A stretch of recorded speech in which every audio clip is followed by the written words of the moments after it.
Circuit house એટલે સામાન્ય શબ્દોમાં સમજીએ તો સરકાર દ્વારા સંચાલિત ગેસ્ટ હાઉસ.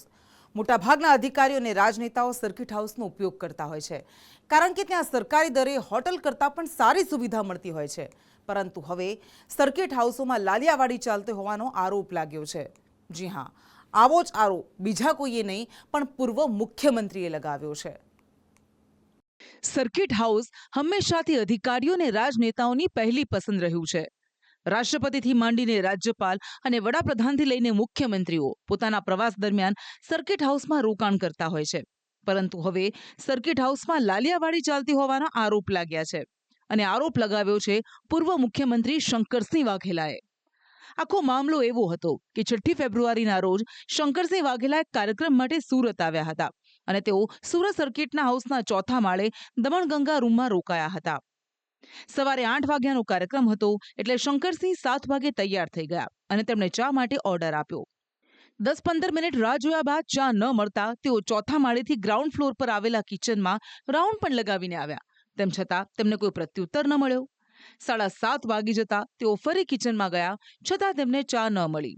અંતે સવારે 7:55 કલાકે તેમને ચા મળી. 1 કલાક બાદ ચા આપવામાં આવતા તેમને 8 વાગ્યાના કાર્યક્રમમાં જવાનું પણ મોડું થઈ ગયું હતું. જોકે સુરત સર્કિટ હાઉસની લાલિયાવાડીને લઈને શંકરસિંહ વાઘેલાએ લેખિત ફરિયાદ પણ કરી. 1 કપ ચા માટે પૂર્વ મુખ્યમંત્રી 1 કલાક ટળવળતા કોંગ્રેસ નેતાએ કસૂરવાર સામે કાર્યવાહીની માંગ કરી છે. સરકારને શરમ આવી જોઈએ. એક વડીલ વૃદ્ધ પૂર્વ મુખ્યમંત્રીશ્રીને આવો કડવો અનુભવ થાય સુરતમાં. અને સુરત તો કાશીનું મરણ ને સુરતનું જમણ આ કહેવત છે. એટલે લોકો સુરત સર્કિટ હાઉસમાં એક અપેક્ષાએ આવતા હોય કે સારી સુવિધા છે, ચાલો સારું, આટલું મોટું મેટ્રોપોલિટન સિટી છે, પરંતુ આવા કડવા અનુભવ થાય તો આખા શહેરનું નામ ખરાબ થાય છે.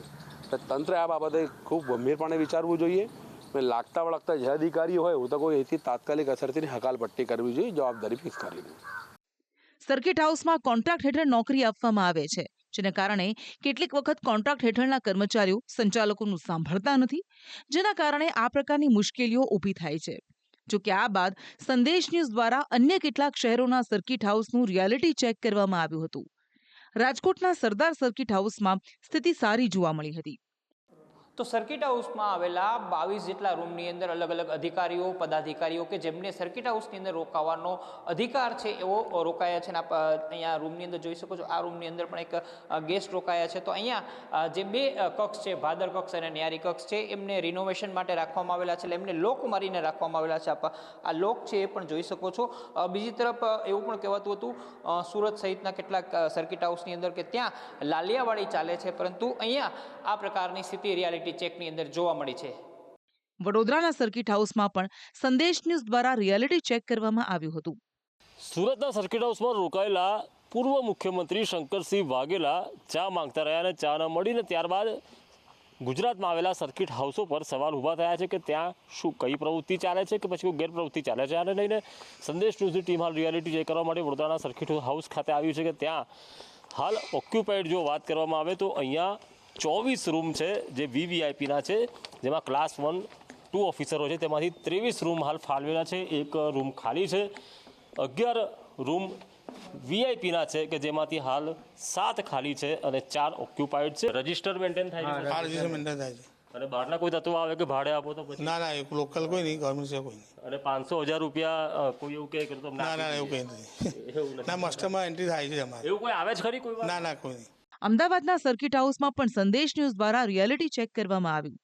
રાજ્યના પૂર્વ મુખ્યમંત્રી શંકરસિંહ વાઘેલાને ગઈકાલે સુરતમાં એક કડવો અનુભવ થયો કે જ્યાં આગળ સુરતમાં સર્કિટ હાઉસમાં પૂર્વ મુખ્યમંત્રી રોકાયા હતા અને તેમણે જે ચા મંગાવી હતી તે ચા લગભગ 1 કલાક બાદ આવી હતી અને આ ચા મેળવવા માટે તેમણે લગભગ 2 ધક્કા ખાધા હતા. જો કે આ પ્રકારની સ્થિતિ અમદાવાદમાં છે કે કેમ તેનું રિયાલિટી ચેક સંદેશ ન્યૂઝ દ્વારા કરવામાં આવ્યું હતું.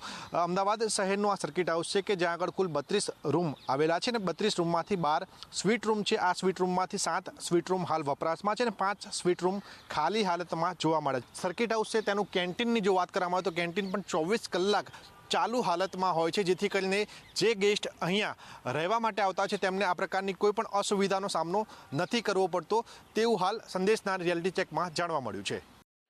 સુરત સર્કિટ હાઉસમાં પૂર્વ મુખ્યમંત્રી શંકરસિંહ વાઘેલાના કડવા અનુભવ બાદ સંચાલકો સજાગ બન્યા છે. પરંતુ જો સર્કિટ હાઉસમાં પૂર્વ મુખ્યમંત્રી સાથે આવું બને છે તો સામાન્ય લોકો સાથે સર્કિટ હાઉસના કર્મચારીઓ કેવો વ્યવહાર કરતા હશે તે ચર્ચાનો વિષય બન્યો છે. બ્યુરો રિપોર્ટ, સંદેશ ન્યૂઝ.